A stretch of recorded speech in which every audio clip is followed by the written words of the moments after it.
Hola, ¿qué tal?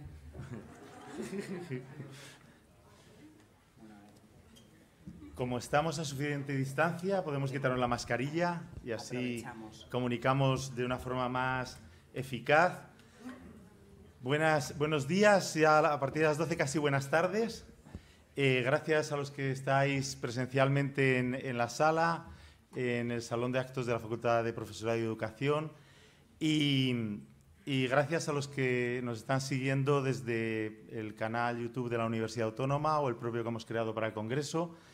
Hace un momento me decía una profesora de una universidad de Estambul, Mendiyedev, que nos estaban viendo. Así que saludos a Kubra, que es doctoranda mía porque es doctora y profesora allí, y a otros profesores que están en otros lugares. Hoy esta sección se compone de dos partes. La primera va a ser, no en una entrevista, porque yo soy profesor de teoría de literatura y literatura comparada y no sé entrevistar. Y Lucía Taboada, la entrevista a Pantomima Full la ha puesto muy alta. Entonces va a ser una conversación con Valeria Ros, que es guionista, locutora, presentadora, cómica de stand-up y además está licenciada en Comunicación Audiovisual por la Universidad de Salamanca. Ha vivido en Londres, Nueva York, Helsinki, Dijon, Salamanca, Dublín y sobre todo en Madrid. Lugares en los que también ha estudiado interpretación, creo que ha estudiado comedia, como nos contará, ha trabajado en productoras y en agencias de publicidad. Monologuista de la factoría Comedy Central, canal el que se inició en la comedia stand-up, ha sido colaboradora en programas como Locomundo, Lo Siguiente, A Vivir que son 2 días, a vivir, no a beber, a vivir que son 2 días. A beber también. Ha participado en la serie de televisión El fin de la comedia y ha copresentado junto a Keke el programa La lengua moderna en la SER que estábamos viendo y actualmente participa regularmente en Zapeando. Como monologuista ha realizado infinidad de actuaciones de todo tipo, con diversos espectáculos como Fieras, junto a su amiga Susi Caramelo. ¿Seguís siendo amigas? Íntimas. Vale, no, porque entre el mundo de la comedia se hacen amigos y enemigos muy rápidos. O Matrioska, el especial que grabó durante la pandemia estando embarazada, porque vio que había un monólogo en Netflix de una cómica oriental embarazada y, como dice ella, y cito textualmente, ya era hora de que fueran los chinos los que hicieran la versión buena y nosotros la cutre. Todo esto es para decir que es de Guecho. Y que es hija única y que se confiesa apasionada por los idiomas y es una de las voces más singulares de la comedia nacional. Su entrañable naturalidad, su tierno descaro y la singular perspectiva llena de ingenio y de honestidad desde donde cara sus actuaciones hacen de Valeria Ros una cómica de raza, absolutamente genuina, inesperada y sobre todo divertidísima. Es un verdadero placer y es un honor para el Congreso Nacional de Comedia poder charlar y tenerla hoy aquí en persona, una experta en spinning que metió en el congelador a todo el equipo de atención al cliente de Orange y que supo que estaba embarazada el segundo día de confinamiento, Valeria Ros. Un aplauso para ella. Muchas gracias. Me ha encantado la introducción, ya no tengo nada más que decir. O sea, y yo tampoco, los profesores hablamos mucho, mis alumnos lo saben, siempre salgo tarde de clase, pero solamente es una mínima presentación para darte las gracias por estar aquí y para preguntarte cómo te va todo después de la pandemia y de la maternidad y todas esas cosas. Hoy vamos a hablar poco de lo que dice el programa, porque nosotros no hacemos caso a los programas. Muy bien, me ¿no? parece fenomenal. El programa dice que vamos a hablar de ser cómica y madre hoy. Bueno, pues es la parte final. Entonces, ¿sabes que este congreso nació hace ya 7 cursos académicos? Porque en un curso académico una vez lo hicimos el año anterior. Y nació como un congreso para estudiar el stand-up comedy, del que hemos sacado pues algunos libros, algunas publicaciones, en concreto 3 publicaciones. ¿A ti cómo te surgió lo de hacer comedia? ¿Cómo fue los momentos iniciales? Pues la verdad es que yo no quería hacer comedia, quería ser actriz. Lo que pasa es que no me salía ni un casting. Y si me salía, luego no existían, porque los miraba en la web y llegaba y estaba igual en la M30 de Madrid y no, como con minifalda, ¿sabes? Y no había nada. Entonces, pues realmente siempre que había querido ser actriz. Es verdad que cuando estudié interpretación todo el mundo me decía que tenía vis cómica, que básicamente es que cuando me ponían en un primer plano la gente se reía y no estaba haciendo nada. Y entonces, pues ahí pues pensé que podía ser actriz de comedia. Entonces, como intentaba que me salga algo sí o sí, un día me apunté a un concurso de monólogos en Villalba y no sabía ni a lo que iba. Y me subí al escenario sin nada y era la única chica y gané. Gané por ser la única chica, yo creo, porque no tenía ni sentido lo que dije. Y entonces, desde ahí conocí a dos personas que estaban metidos en el mundo del stand-up y entonces me comentaron, ¿quieres hacer un bolo? Típico, ¿no? Te pagamos 60 euros. Dije, ¿cómo? Por supuesto. No sabía ni lo que era un bolo. Y entonces lo típico que vas con todos tus amigos, es muy típico de los cómicos que cuando empezamos pues siempre llevamos a todos los amigos, ¿no? Como para cubrir las espaldas porque sabemos que se van a reír. Luego ya cuando haces esto una profesión no quieres ni que aparezcan, pero en ese momento te ayuda. Y de ahí no hice ni un monólogo, creo que me inventé una historia. Era como una cuentacuentos. O sea, es que no sabía ni lo que era un monólogo. Sabía quién era Leo Harlem, Dani Rovira, pues los más comerciales, pero nunca me había parado a pensar en eso. Y de ahí empecé en el mundillo, empecé a conocer a la gente que estaba como de open mic en open mic, que era, vamos, básicamente bares donde bebías gratis porque hablabas y conocías a gente y probabas texto. Y así empecé. Uh-huh. ¿Y después fuiste a actuar a Londres? Después me fui a Londres porque, a ver, realmente he viajado tanto porque no me salía nada donde estaba. Entonces era como una manera de autodefensa. También me cogió justo salir de la universidad, crisis del 2008, y entonces nadie se podía dedicar a la comunicación. O sea, era súper complicado. Y entonces yo lo que hacía era viajar, porque así como que empezaba de cero en una ciudad y creía que estaba haciendo algo. Y con los idiomas, pues un poco lo mismo. Me retaba, me fui a Francia a hacer una beca y no sabían que no sabía francés. A mí me sorprendió muchísimo cuando me cogieron. Y resulta que me montaron un pollo. Me dice, ¿cómo me has dicho que no sabes francés? Porque era para producción, que era todo el rato dictar. Y el caso es que no había ni mirado en mi currículum, coleccionaba becarios. O sea, que viajabas para trabajar, pero también hacías comedia, ¿o no?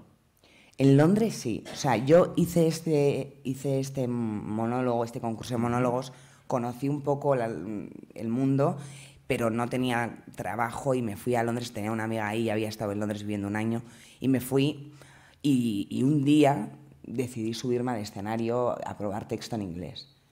Y de ahí tuve una llamada de este chico que conocí en el concurso de monólogos para hacer un programa en la radio de aquí, y fue como mi excusa para volver. Luego no salió nada. Y ahí me metí en un curso de guión y empecé a ir a open mics, y es verdad que fue todo muy fluido porque pues Ignatius hablaba de mí a todo el mundo, porque a Ignatius le pasa eso, que le da por alguien y habla a todo el mundo, y tuve la suerte de que fue por mí. Y entonces le habló a Broncano ya que quedé de mí mucho, les enseñaba mis actuaciones en Londres, que fue una, realmente. Pero la amorticé bien. Y me salió el programa de la lengua moderna. Bueno, hice un casting para la cadena SER, para ser... Bueno, en realidad era para una colaboración con Héctor de Miguel, solo en verano, y era una colaboración por programa. Pero al final, pues casi se lo quito. De los lugares que has visitado, ¿cuál es el que peor experiencias te ha traído? Yo creo que todos. O sea que has encontrado el lugar en el mundo, aquí en Madrid. Es el único sitio que me ha dado estabilidad. Porque al final, cuando de repente encuentras un trabajo en el que te sientes cómodo y que además te valoran, es cuando asientas, ¿no? Y de repente te ves que no te puedes ir. Entonces, es lo único que me ha paralizado, la comedia. Si no, ahora mismo igual estoy en Australia. No lo digo yo, pero he escuchado o he leído algo respecto a que en alguna ocasión has dicho que la comedia te ayuda a descubrir lo mala persona que eres. Ya digo que lo he escuchado, no sé si es cierto. Aquí ya me de ser así, ¿qué consideras negativo que te haga ser mejor? Pues mira, la comedia al final hay muchos momentos en cuando tienes que hacer un chiste es tan complicado que tiras de lo fácil, tiras del estereotipo. Y hay muchas veces que me he encontrado con chistes pues con tintes racistas o, no sé, o machistas sin darme cuenta.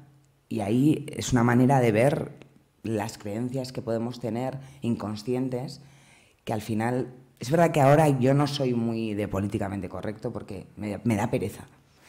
Pero sí que creo que hay muchas cosas que descubres de ti mismo que no eras consciente y a la hora de tener que escribir, pues aparecen, ¿no? Y por supuesto, hay veces que he hecho chistes que han sentado mal, a veces me ha dado igual porque me han parecido tonterías, y otros me he dado cuenta que tenían razón, o sea, que me estaba metiendo en un sitio que estaba haciendo daño sin sentido por un chiste fácil.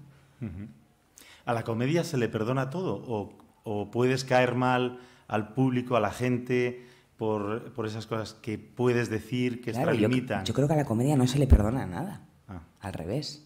Yo diría que, que tú pones mi nombre en Google y te aparecen chistes que he hecho rapidito, ¿eh? O sea, las cosas malas, todas las polémicas que tengo, que creo que he tenido todas, por ahora, bueno, nunca se sabe, es lo primero que sale en el SEO de Google, o sea, que no se perdona nada. Ahora, lo importante es que te perdones tú y que sigas avanzando y que sigas, pues, mejorando y creando texto que no tenga que hacer daño a nadie, porque se puede hacer comedia sin que nadie se sienta ofendido. Bueno, ahora mismo no, ahora mismo es complicado, pero se puede. Lo que pasa es que cuesta más trabajo. Un cómico yo pensé que se esforzaba por caer bien a la gente. ¿No es así? Yo he intentado esforzarme por caer bien a la gente desde que he nacido. Siendo hija única, o sea, odiaba la soledad y me hacía la graciosilla para estar rodeada. Así que yo, como cómica y como persona, intento caer siempre bien. Y si no caigo bien, me fustigo y hago lo que sea por caerle bien a quien sea. En la comedia se habla muchas veces, y Dani Alés ha escrito sobre ello, sobre si es ficción, si es vida interior, etc. En la comedia se miente. Por supuesto, o sea, y además hay todo tipo de cómicos. Si me hablas a mí, miento poco, pero porque me baso en una comedia totalmente real y mía, ¿no? Y es mi vida al final, o sea, no dejo de ser un producto de Sálvame. Pero es verdad, te ha hecho gracia eso. Pero en realidad creo que al final es ficción porque exageras la realidad para que sea cómica. Pero eso también te pasa cuando cuentas una historia. Yo creo que nos ha pasado a todos contar una batalla a tus amigos y adornarla para que se rían o para que sea más interesante, ¿no? Yo creo que como profesor de literatura lo harás constantemente. Intentamos dar clases magistrales para no interaccionar. No, el profesor tiene algo de cómico. Hombre, ¿sí? Totalmente. Yo me lo he planteado muchas veces, ser profesora. Pues te invito a alguna de mis clases rápido. Pues yo sería feliz, a mí me encantaría. Lo que tenemos garantizado con la obligatoriedad de presencialidad es que tenemos público. Eso está garantizado, ¿no? Eso es muy guay. Y además no tenéis aforo, ¿no? Tenemos el aforo limitado, el año pasado 50%, este año pues un poquito más. Esto del público también, que se tenga o no se tenga, condiciona a tu comedia. Por ejemplo, yo pensé que cuando estabas en la radio no había público, pero viendo vídeos, preparando un poquito este encuentro, esta charla, he visto que sí que hay también público. Que hay público en Leitmotiv, cuando has estado, en Ilustres Ignorantes, en Loco Mundo, por supuesto, en la lengua moderna. ¿Necesitas el público para actuar o podrías hacerlo sin él? Hombre, es que es una herramienta base, pero podría hacerlo sin él. Y de hecho, durante la pandemia y después hemos visto, se ha quitado el público prácticamente en todos los sitios. Donde he trabajado, tanto en la lengua moderna como en Zapeando, ya no tenemos público. Entonces intentas hacerle gracia a quien esté. En Zapeando yo intento hacer gracia a los técnicos. ¿Y qué te interesa más? ¿Estar ante el público y hablarle directamente o estar ante la cámara? ¿Qué es lo que más te llama? Bueno, la cámara es una especie de público, lo que pasa es que es difícil asumirlo. Al principio te da mucho miedo, te impone en la cámara porque tienes la paranoia de que estás entrando a todos los hogares directamente, y es la verdad.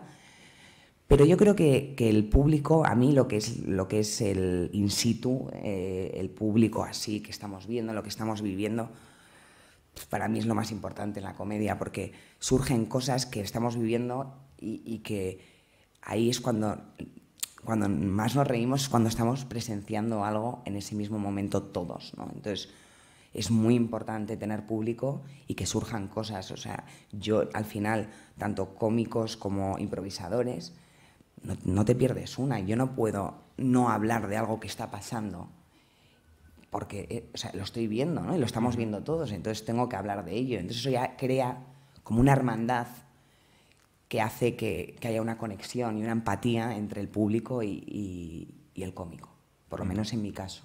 Cuando el público se convierte en vecinos, ¿eso te ha cambiado la vida? El hecho de ser más conocida, el que reconozcan tu imagen. Me pasa mucho que ahora el público me viene desapeando y claro, es horario protegido. Y en mi monólogo tengo cosas un poco fuertes y se van un poco agobiados. Pero claro, ¿qué voy a hacer? Es lo que tiene ser mainstream.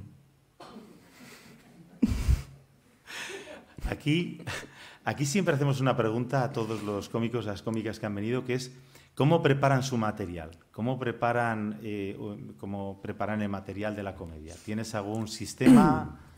A ver, yo he leído todos los libros de comedia, pero no tengo ni idea de crear un chiste a través de eso. O sea, yo lo hago muy, muy intuitivo y visceral. O sea, al final hay algo que me hace gracia y lo apunto rápidamente. Me cuesta mucho hacer chistes creados con técnica en sí, ¿no? O sea, no sé si se entiende el tema, pero como que hay mucho libro que te dice primero tienes que dar una premisa, luego un remate, no sé qué. Me he leído todos, sigo sin saber hacer un chiste.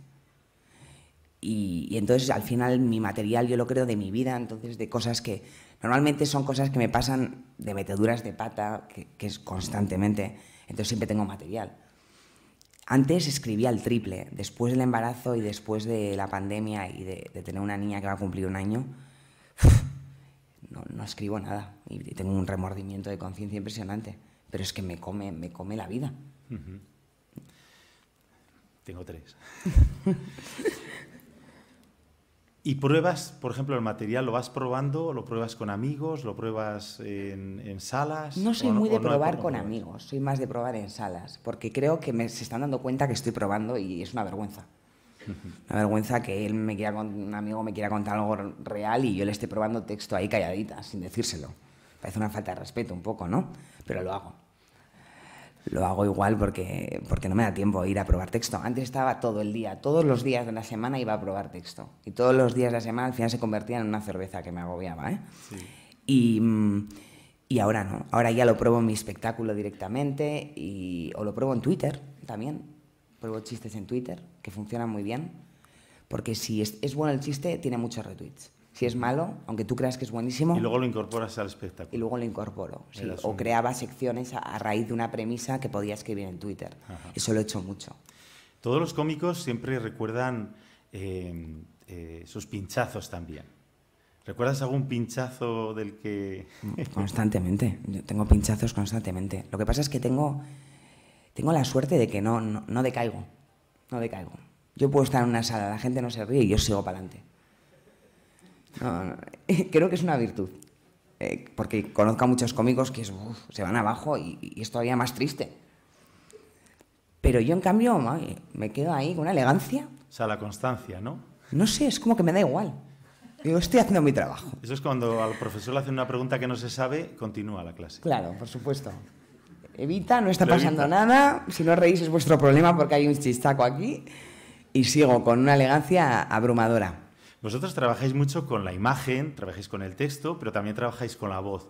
Y una pregunta que no he hecho nunca a ningún cómico, ni a mi amigo Dani tampoco, Anda, a ver. es si hacen cursos de dicción. Bueno, por ejemplo, por tu voz, tu entonación es contundente, llega muy bien por la onda, llega muy bien... Muchas gracias. Esta es una gran acústica.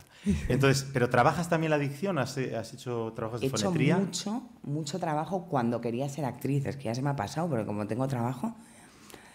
Pero sí que hacía muchísimo trabajo de dicción, porque cuando estudias interpretación siempre hay una clase, ¿no?, de voz y tal. De hecho, yo me acuerdo cuando estudié en Nueva York, tenía una clase para el acento. para que no se viera que soy española. En inglés. En inglés, claro. ¿Y lo conseguías? Imposible. Por... Imposible, es imposible. Me acuerdo también, me fui a estudiar Shakespeare, era la única española ahí, todos ingleses, y les echaban la bronca porque no sabían hacer el acento de Shakespeare. Imagínate yo, que dije Shakespeare y me sacaron libros de Kama Sutra. O sea, es muy complicado, muy complicado. Lo que pasa es que siempre me he puesto retos, me divierten los retos. Y sobre todo con el tema de idiomas más, me parece muy interesante. O sea que veo que la musa siempre te pilla trabajando, o por lo menos estudiando, ¿no? Siempre. Eso Ahora mismo no, ahora me pilla cambiando pañales. Pero antes sí. ¿A tu vida te ha aportado algo la comedia? La comedia como género global. Totalmente. O sea, antes de ser cómica, yo ya era cómica. O sea, en el sentido, ya me dedicaba a contar anécdotas a todo el mundo y siempre he sido muy sociable y me divertía. O sea, yo he creado una personalidad para que me quieran. Y entonces, para que te quieran, tienes que ser divertida. Porque si eres un muermo, se van rapidito. Entonces, yo creo que al nacer en una familia desestructurada, siempre he estado un poco perdida y entonces siempre he buscado ese cariño, ¿no? Y me lo he ganado a través de la comedia. Entonces, primero ha sido a nivel personal y luego se ha convertido en una profesión, que por supuesto que sigo aprendiendo, pero como que hay veces que necesito irme con mis amigos de siempre para acordarme de cómo era. Porque al final este mundo te come y dices, yo ya no sé si soy graciosa, si le estoy vendiendo la moto a todos, porque al final llega un punto que ser cómico es raro, ¿no? Y entonces yo tengo que volver a mi vida, a mis raíces, para acordarme de que era graciosa.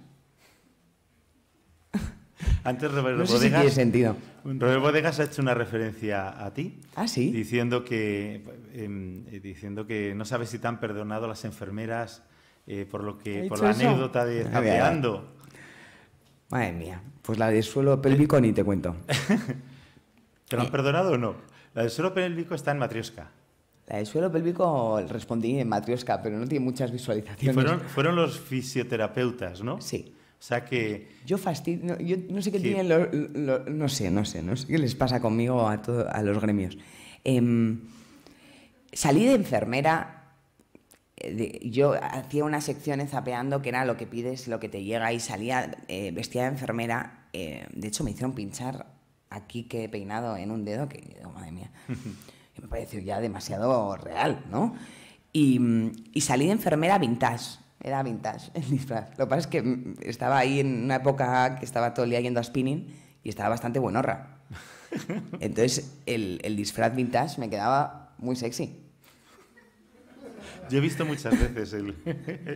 Y no me lo dijeron, lo dije yo. ¿Has visto mucho? Muchas veces. Esto no me lo esperaba del profesor de literatura.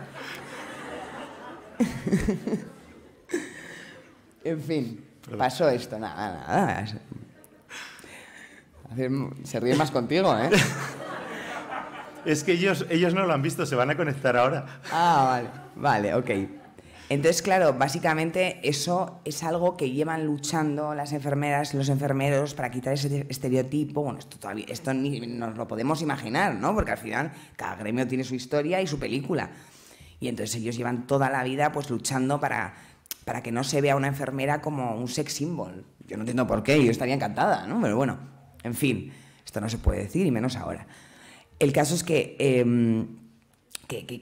quieren evitar eso, y entonces justo yo les di ahí, cuando ya dije que estaba sexy y además me quedaba un poco petadito, la lié petardísima. Bueno, estuvieron las enfermeras y enfermeros machacándome una semana entera. Para mí es mucho, ¿eh? Yo que estoy enganchada al móvil. Y luego ya las del suelo pélvico fue peor. Sí, existe. Dije que no existía el suelo pélvico y que era un invento del patriarcado. ¿Y cómo se pusieron los fisios? Pues es que es surrealista. el Colegio de Fisioterapeuta de España lanzó un comunicado.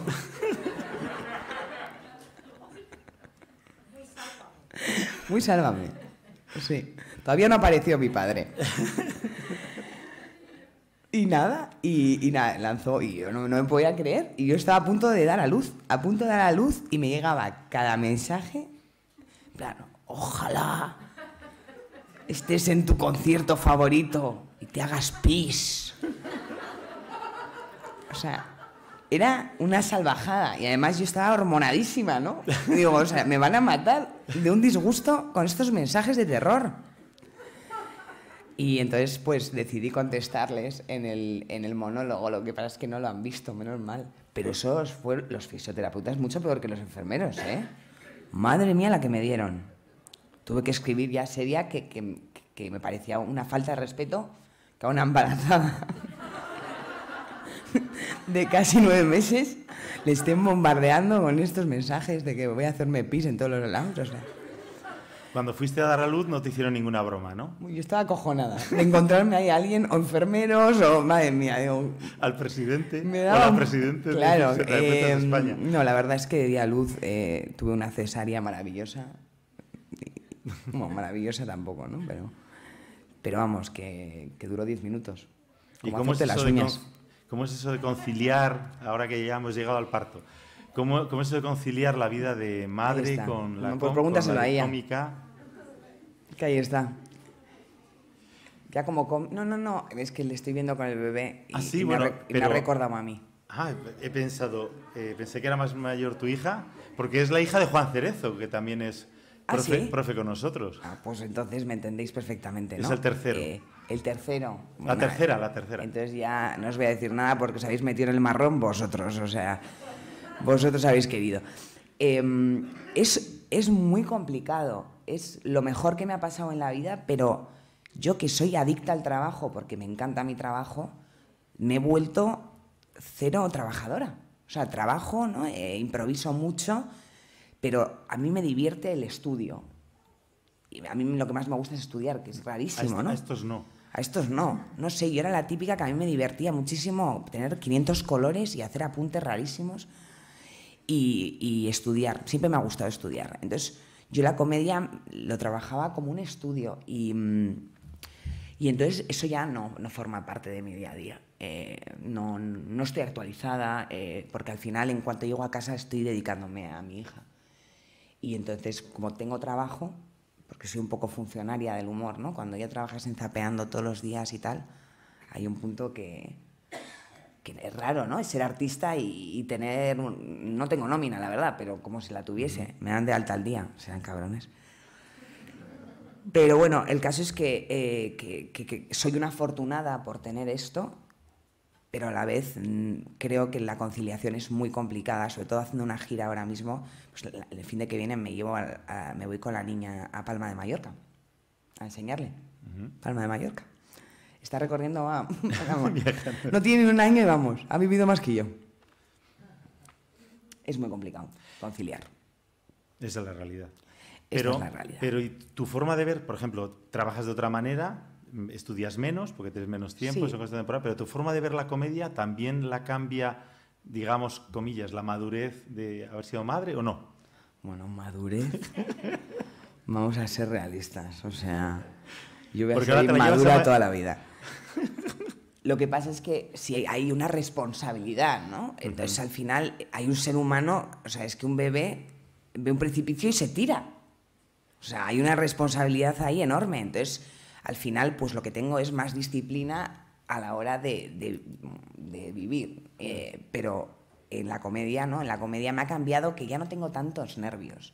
Ya no me importa tanto. O sea, me importa a la vez porque es lo que me da de comer y lo que va a dar de comer a mi hija, pero no le doy tanta importancia a haber hecho algo mal, a este chiste que tenía que haber metido, ¿no? Antes era como yo, egocentrismo puro. Y cuando tienes un hijo yo creo que esa prioridad te cambia, entonces como que las cosas no son tan importantes y relativizas bastante, o por lo menos en mi caso, y eso también me ha ayudado para hacer mejor comedia. Por lo menos a ser más natural. porque yo en la tele estoy como en pijama. Y antes no. Antes me tomaba a veces un Lexatin para ir al directo. Porque estaba nerviosísima de, uy, ahora me voy a atragantar, me voy a morir en directo, pensaba. Pues eso es el sentido del ridículo, ¿no? Que es así. Yo me lo he tomado antes de entrar. ¿Ves? Porque estaba Pues así está de nerviosísimo. tranquilo. Y es normal, porque es ese miedo que no se entiende muy bien. Y eso, fíjate que ni las tablas, ni todos los espectáculos que he hecho me lo ha quitado el ser madre. El ser madre y decir, pues mira, si me siguen llamando, será por algo. Y voy a olvidarme ya de que soy una fracasada. Como pensamientos de cómico, ¿no? De domingo, en plan, soy una fracasada. Ya no, ya el domingo tengo que levantarme a las 7 de la mañana y jugar. Por aquí han pasado muchos cómicos en los congresos, muchas cómicas. Pasó también Raquel Sastre, yo creo que vino en el segundo, en el primero o en el segundo. Y leí hace poquito un libro que ha escrito, Risas al punto de sal. Ay, no lo he leído, sí, que es un libro más o menos de autoayuda, porque nació su hija Emma con un síndrome. Qué duro.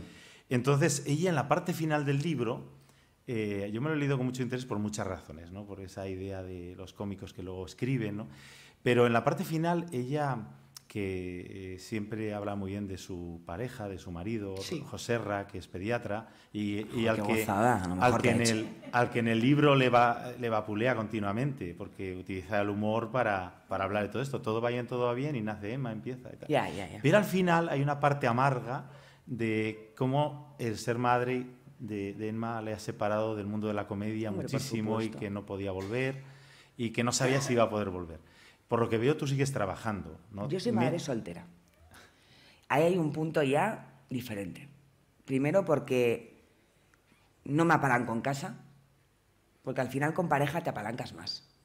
Te pones Netflix, te pones una peli que no quieres ni ver, porque la ha elegido él. Y al final comes pizza casi todas las noches. Y al final ser madre soltera, en ese sentido ya, o sea, tengo el triple de trabajo. No puedo ver una peli. Desde que soy madre no he visto una peli seguida en mi vida. O sea, eso es mi vida de madre. No tengo ni un año de madre, pero bueno, parece que se está haciendo largo. Y entonces al final yo creo que cambia mucho el criar en pareja o sola. Yo me puse a trabajar y también me echaron mucho la bronca. Siempre me echan la bronca. Porque me puse a trabajar en 2 semanas. Al día de la luz. Pero al final yo creía que era lo que tenía que hacer, porque el mundo es muy efímero y tenía que estar, y entonces pues también es verdad que el dinero ayuda mucho, y entonces me podían ayudar chicas, ¿no? Contrataba chicas para que me pudiesen ayudar y echaba muchas, porque al final ya cuando se trata de tu bebé ya eres exigente, no como yo, que nunca he sido exigente con nada, ni menos por la noche. Y entonces, pues al final he vivido así una maternidad. Ha sido muy complicado, no ha sido fácil. No ha sido fácil, sobre todo mi hija nada más nacer, tuvimos que llevarle al hospital, bueno, corriendo al otro hospital porque se atragantaba, porque no sabía comer, porque acaba de nacer. Es muy típico, pero yo creía que se iba a morir todo el rato. Entonces me dedicaba todo el rato a llorar y mirarle así, convencida de que en cualquier momento se moría. Entonces, claro, me acuerdo, nació y me fui y se quedó 4 días de observación en una cápsula, que yo decía, ¿esto qué es? Y no podía dormir con ella. Me levantaba prontísimo y me decían, ¿qué tal el posparto? Ni idea. O sea, no me he enterado del posparto. O sea, el posparto ha sido esto. O sea, mirar a una niña constantemente. Entonces lo he pasado muy mal. Ahora ya ha crecido por fin, me parece súper mayor, perdonad. Es que tiene 11 meses, ¿sabes? Para mí eso ya, o sea, pasas del mes y ya respiras un poco. Entonces, pues también el trabajar me evadía, ¿no? Porque tienes ganas ya de repente de salir de un poco de ser madre y de estar todo el rato agobiada, y sobre todo siendo madre primeriza, que es todo un horror. Os estoy poniendo por unas ganas, ¿no? Y entonces pues al final era un poco mi evasión, irme azapeando. Era una tranquilidad de No, aunque pensaba, era intentar no pensar y centrarme en el humor. Y eso me ha ayudado muchísimo. Entonces, pues, conciliar también es respirar. Es respirar. Hay gente que se queda un año en casa, madre mía, yo prefiero conciliar, ¿eh? Síndrome de la autónoma, la cómica, Sí, la sí. madre primeriza. Tengo todo. Todo unido, ¿no? Tengo todo. Antes he dicho que has grabado un vídeo especial, una comedia especial que se llama Matrioska, que está llena de situaciones jocosas, sobre reflexiones de la embarazada. Estabas de 8 meses en el embarazo, 38 semanas, porque como dices tú, hay que hablar en semanas. Por supuesto. 38 semanas. ¿Cómo surgió esa idea de grabar Matrioska? Bueno, en el momento en que me quedé embarazada ya dije que tenía que hacer un especial porque igual nunca más me iba a quedar embarazada y con el horror que fue el embarazo, que es un horror estar embarazada, pues dije igual no, aunque ahora tendría 20, pero bueno, en ese momento te parece un horror. Entonces dije, tengo que grabar esto, tengo que hacer esta reflexión llena de chistes sobre el embarazo, lo tengo que hacer en un especial de comedia y debería llamarme HBO, pero no me llamaron, ¿no? Y entonces dije, bueno, pues voy a autoproducirlo yo. Y entonces cogí a una productora y escribí, también con la ayuda de otro cómico que se llama Alberto Sierra, que es muy bueno. Nos íbamos chisteando, ¿no? Que es como en comedia se llama el comedy buddy que haces tú, lanzas texto, te rebota y está muy bien trabajar así porque no estás solo, ¿no? Y básicamente decidí grabar todo lo que estaba sintiendo en ese momento y venderlo. ¿Y ha funcionado bien? No me ha comprado nadie. La verdad es que no estaba tan bien grabado como pensaba. Y lo he dejado en YouTube. ¿Está en YouTube? Para que lo vea todo el mundo. Donde lo he visto yo. Porque no me lo han comprado, claro. No, si no, tendríais que pagar. Menos mal que no. Pero he quedado bien con todo el mundo también, porque es una manera de dar contenido de calidad. Porque tiene calidad, la verdad. El texto está muy bien, gratis y verme muy, muy gorda. Ibas de negro y se te veía fatal. muy gorda. Muy mal, muy mal. Iba de negro, el fondo era negro. Se nota que no había una reunión ahí pandémica por Zoom de decir, ¿cómo me he visto? Iba fatal. Iba a haber puesto ahora unas imágenes, pero no lo voy a hacer, como lo pueden ver en YouTube, no lo voy a hacer para no alargar y no romper el ritmo. Porque es un horror. No, está genial y está cargado de... digo el físico. O sea, bueno. el físico no es el de zapeando de... No es el de zapeando, pero sí que era la que más tetas tenía en ese momento de zapeando. Antes ha dicho Pantomima Full, no sé quién de los dos, han dicho que ellos no quieren ser terapeutas de nadie. Pero, ¿Matrioska te sirvió a ti de autoterapia? Eso siempre, la comedia es autoterapia constante. Ahora, yo no voy a adoctrinar a nadie con nada. O sea, hay gente que se dedica a eso. Ahí están los coaches, que funcionan muy bien. Yo me he gastado un pastón con ellos. Pero yo yo hago comedia. Yo quiero que la gente se divierta. Yo no tengo la potestad de meter ideas. O sea, simplemente puedo hacerte pensar, pero no voy a adoctrinar al público. No. Eso no va nada conmigo. Nada. Yo sé que van a querer hacer preguntas. Vale. Voy antes de dar preguntas, a meterme en un charco. Ha habido muchas polémicas siempre si hay muchas mujeres, pocas mujeres en el mundo de la comedia, si se contratan o no se contratan. Se ha publicado últimamente al respecto. ¿Tienes una opinión al respecto? ¿Consideras que hay una comedia de mujer o que la comedia integra todo? Es que yo creo que ya no sé ni lo que pienso, de verdad. Yo creo que ahora mismo, o sea, hay un nivel de cómicas brutal. Y fíjate, le acaban de dar un Ondas a Percebes, a Carolina Iglesias y a Victoria Martín, que son dos tías, unas currantas increíbles y muy buenas cómicas. Y yo creo que ya va siendo hora de que no tengamos que hacer ni la pregunta. Por Twitter se vengaban, mandaban mensajes a los que no las querían. Sí, es algo que yo nunca hubiese hecho, pero sí hubiese puesto verde en casa. Bueno, no sé, no hay que vengarse tampoco. O sea, cada época tiene su historia y al final también tienes que tener tiempo para formarte, ¿no? Y no había... las tías no tiraban por ahí. Entonces había menos cómicas, siempre ha habido cómicas, y muy buenas.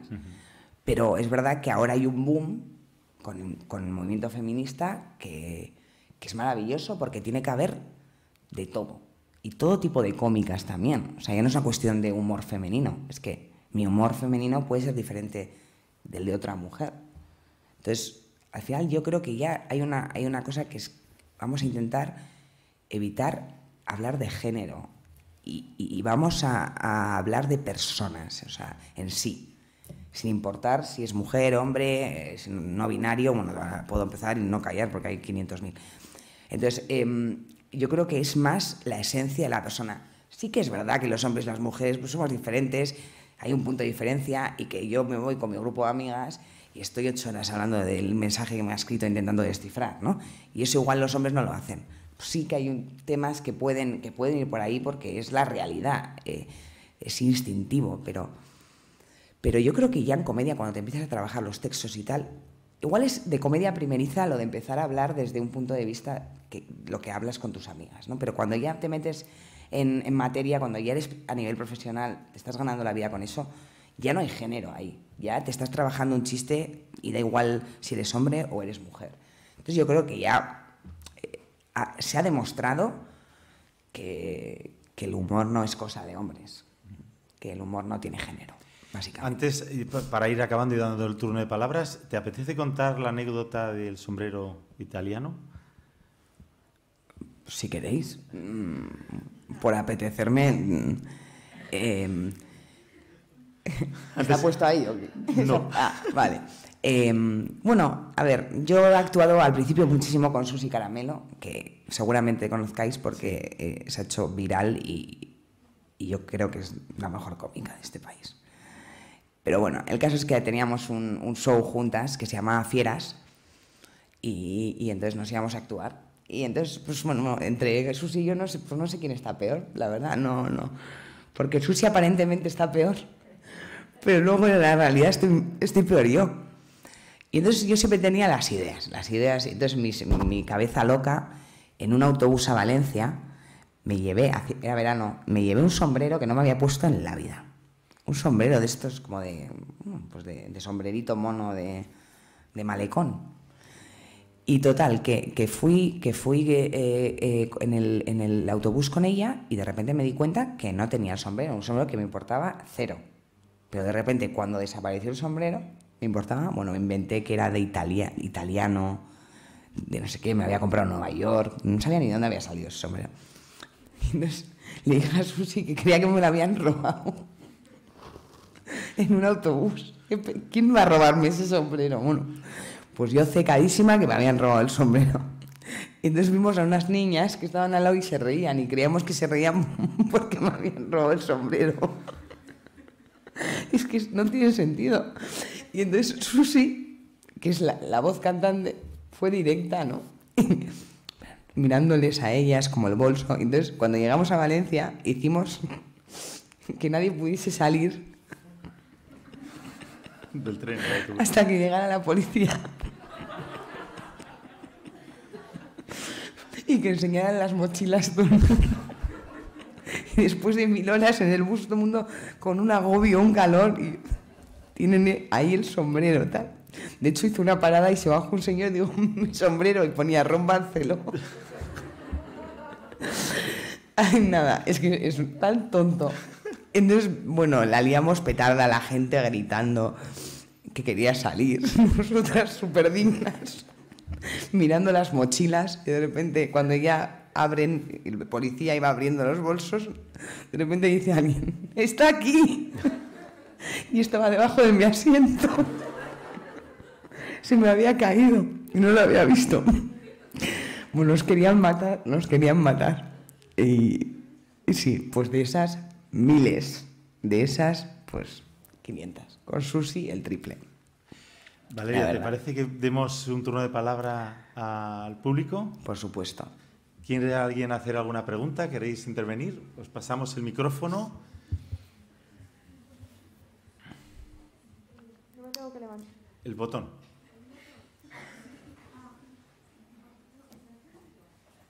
¿Hola? No. Está encendido. Tarda unos segundos. Vale, ahora sí, vale. Lo siento. Sí. Una pregunta sobre la maternidad. ¿Cómo de anticonceptivo es tener un hijo? ¿Cómo, perdona? De anticonceptivo es tener un hijo, tipo la experiencia, del 1 al 10. ¿Cómo de anticonceptivo es tener un hijo? Vale decir 11. ¿A nivel sexual? No, en general, tipo lo que quieras. Bueno, porque estoy de una sexual total, si es la pregunta. Yo creo que joder, ¿cómo se nota que estamos con el profesor de literatura? Porque, vamos, la pregunta tiene tela y no acabo de entenderla, te lo digo. ¿Te refieres a cómo te paraliza, cómo te paraliza la vida? ¿O esto he ido yo demasiado a la prosa? Ha sido bastante a la prosa, pero es que se me va. O sea, tú me dices eso y yo ya en mi mente no sabes ni por dónde va a salir. Ha sido una pregunta abierta, puedes. Es que también la pregunta abierta me parece muy mala persona. Las preguntas abiertas están prohibidas, tienen que ser. No deberían. ¿Es de sí o no? Gracias, te están diciendo, ¿no? Sí, otra pregunta y tal. Me está riñendo mi amigo. Me ha dicho que mejor que te pregunte que si el tener hijos hace que te replantees el volver a ser madre más adelante. Ok, perdonad. Es que claro. No iba de sexo. El tener hijos, mira, para mí, al final, te hace, como ya te has metido en el bucle de tener hijos, ya dices, pues tengo 80. Porque, claro, ¿qué haces con todas las cosas que has comprado? Te has gastado una pasta. ¿Es que te pones a vender cada cosa en Wallapop? Sí. Lo he hecho, sí, lo he hecho. Entonces, al final yo creo que cuando entras en el mundo bebé y en el mundo de la maternidad, es como que ya has entrado con uno. Pues ya que estás, 5, ¿no? Hombre, tienes que tener dinero también. Claro. Y tiempo. Y un novio o algo. Bueno, ahora no, pero ahora puedes tenerlo tú sola. Pero yo he tenido sola y tiene padre.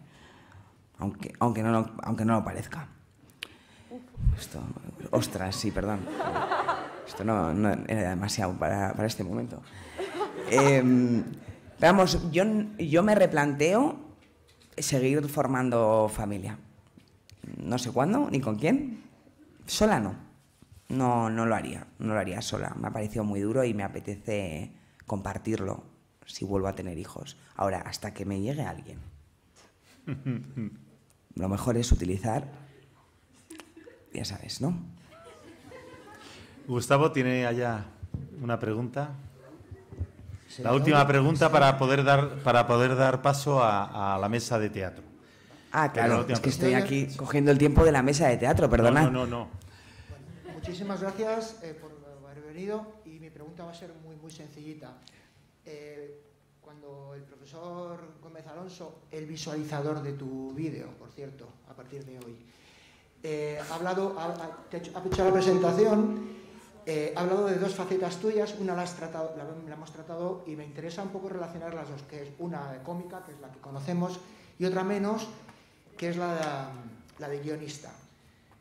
Aquí se ha hablado un par de veces de la cuestión de la censura y a mí me interesa mucho, que yo también algo escribo y todo, lo que es la autocensura. Entonces, la autocensura. La autocensura. Entonces, ¿cómo manejas la autocensura cuando tienes que hacer un monólogo?